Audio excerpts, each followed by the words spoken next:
Hello, this is Shauna Lesueur for Umbra EDU.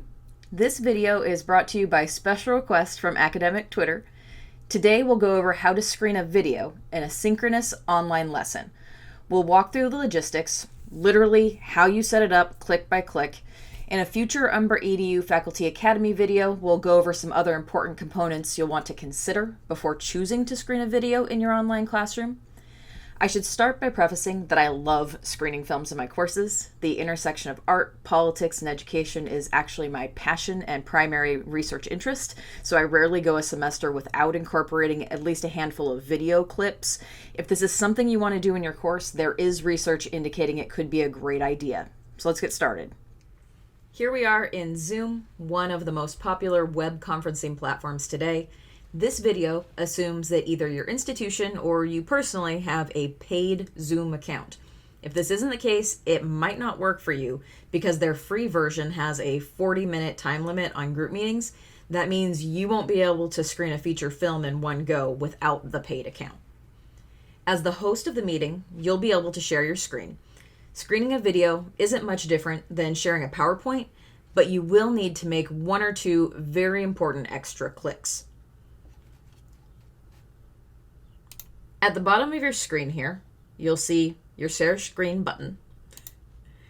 And at the bottom of that, you're going to see not only all of your screens and your share button that you're probably already used to, but these two options to click that you probably ignore. I always did.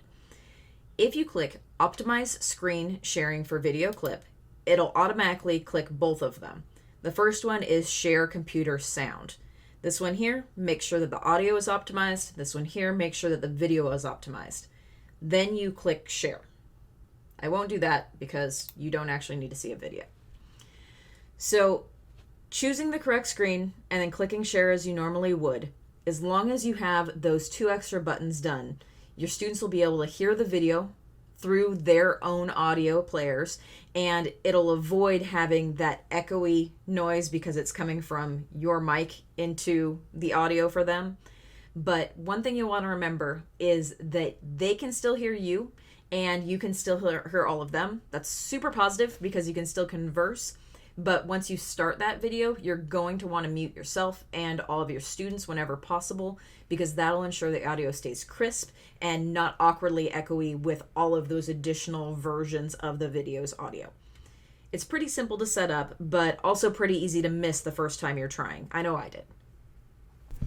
That's it. You're ready to screen a film on Zoom in your synchronous online classroom. Just remember that as with trying any new technology or activity in your classroom, an established positive classroom culture rooted in collaboration can be a huge asset. If you've established yourself as the only authority and lead in the classroom and something goes wrong, you can't blame your students for sitting back and expecting you to do everything to fix it solo. But if you've built a community and something goes wrong, the community will rally to solve the issue together. Our students are capable people who can and will jump in to help if you make them feel valued and respected. Thanks. This is Shauna for Umbra EDU. We hope to see you again soon.